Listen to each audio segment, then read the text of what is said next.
നമസ്കാരം.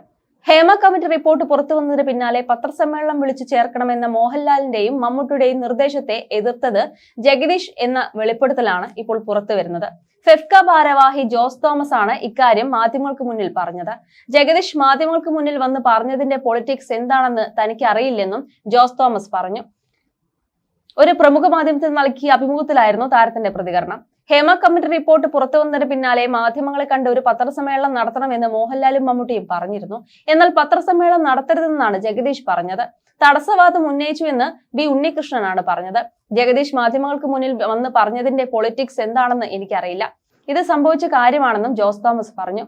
ജഗദീഷിനെ കുറ്റപ്പെടുത്തിയതല്ല, ആരെങ്കിലും വഞ്ചിക്കാനോ കൊലയ്ക്ക് കൊടുക്കാനോ അല്ല ജഗദീഷ് അത് പറഞ്ഞത്. പഠിച്ചിട്ട് സംസാരിക്കാം എന്നായിരുന്നു അദ്ദേഹം ഉദ്ദേശിച്ചത്. അത് സത്യമാണ്. അതിന്റെ പേരിൽ ജഗദീഷിനെ ബലിയാടാക്കേണ്ട. പെട്ടെന്ന് മാധ്യമങ്ങൾ കുറെ ചോദ്യം ഉയർത്തിയാൽ അതിന് കൃത്യമായ മറുപടി കൊടുക്കാൻ കഴിയുമായിരുന്നില്ലെന്ന് തോന്നിക്കാണും അദ്ദേഹത്തിന്. അതുകൊണ്ട് കൂടിയായിരിക്കും പത്രസമ്മേളനം നടത്തരുതെന്ന് പറഞ്ഞത്. അദ്ദേഹത്തിന് മാധ്യമങ്ങളെ കണ്ട് പരിചയമുള്ള വ്യക്തിയാണ്. പിന്നീട് അറിയിക്കാം എന്ന് പറഞ്ഞാലും മാധ്യമങ്ങളുടെ ചോദ്യങ്ങൾക്ക് പെട്ടെന്ന് മറുപടി നൽകാൻ സാധിച്ചേക്കുന്നു വരില്ല. ജഗദീഷ് പിന്നീട് പ്രതികരിച്ച് സിദ്ദീഖിന്റെ പത്രസമ്മേളനം ശരിയായില്ലെന്ന് തോന്നിക്കാണും. ജഗദീഷ് എന്തുകൊണ്ട് അത്തരത്തിൽ സംസാരിച്ചുവെന്ന് അദ്ദേഹത്തോട് തന്നെ ചോദിക്കേണ്ടി വരും. ജോസ് തോമസ് വിശദീകരിച്ചു. അതേസമയം ജഗദീഷ് മാത്രമല്ല, മമ്മൂട്ടിക്ക് മാധ്യമങ്ങളെ കാണാൻ താല്പര്യമില്ലായിരുന്നുവെന്നാണ് ജഗദീഷ് തന്നോട് പറഞ്ഞതെന്ന് നിർമ്മാതാവ് ലിബർട്ടി ബഷീർ പറയുന്നുണ്ട്. എടുത്തുചാടി ഒരു പത്രസമ്മേളനം നടത്തേണ്ടെന്നായിരുന്നു തീരുമാനം. ജഗദീഷ് പറഞ്ഞതുകൊണ്ട് മാത്രം തീരുമാനം എടുക്കുന്നത് നടക്കാത്ത കാര്യമാണ്. മമ്മൂട്ടി കൂടി പറഞ്ഞതോടെയാണ് പെട്ടെന്നുള്ള പത്രസമ്മേളനം വേണ്ടെന്ന് തീരുമാനിച്ചതെന്നാണ് ജഗദീഷ് തന്നോട് പറഞ്ഞത്. ചെയ്തത് നല്ല കാര്യമാണ്. കാരണം ആ വിഷയം കൃത്യമായി പഠിക്കാതെ എടുത്തുചാടി ഒരു തീരുമാനം എടുക്കുന്നത് തിരിച്ചടിയായേനെ. മോഹൻലാലും ഇതിലും വലിയ വിഷയം വന്നാലും യാതൊരു അഭിപ്രായവും പറയാത്ത വ്യക്തിയാണ്. വർഷങ്ങളായി അദ്ദേഹത്തെ അറിയാം എനിക്ക്.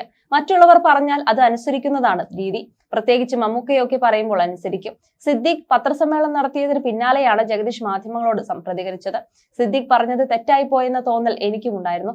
സിദ്ദീഖിനെ സംബന്ധിച്ച് അത്തരം പത്രസമ്മേളനം നടത്തിയൊക്കെ ഒരു പരിചയക്കുറവുണ്ട്.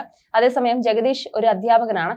എങ്ങനെ എന്ത് സംസാരിക്കണമെന്ന് വ്യക്തതയുണ്ട് അദ്ദേഹത്തിന്, ലിബർട്ടി ബഷീർ വ്യക്തമാക്കി. സിദ്ദീഖിന്റെ വാർത്താ സമ്മേളനത്തിന് പിന്നാലെയായിരുന്നു മാധ്യമങ്ങൾക്ക് മുന്നിൽ നേതൃത്വത്തെ പ്രതിക്കൂട്ടിൽ നിർത്തിക്കൊണ്ട് ജഗദീഷ് പ്രതികരിച്ചത്. ഒറ്റപ്പെട്ട സംഭവം എന്ന് പറയുന്നതൊക്കെ രക്ഷപ്പെടലാണെന്നും കോടതി അനുവദിക്കുമെങ്കിൽ വേട്ടക്കാരുടെ പേര് പുറത്തു വരണമെന്നുമാണ് ജഗദീഷ് പറഞ്ഞത്.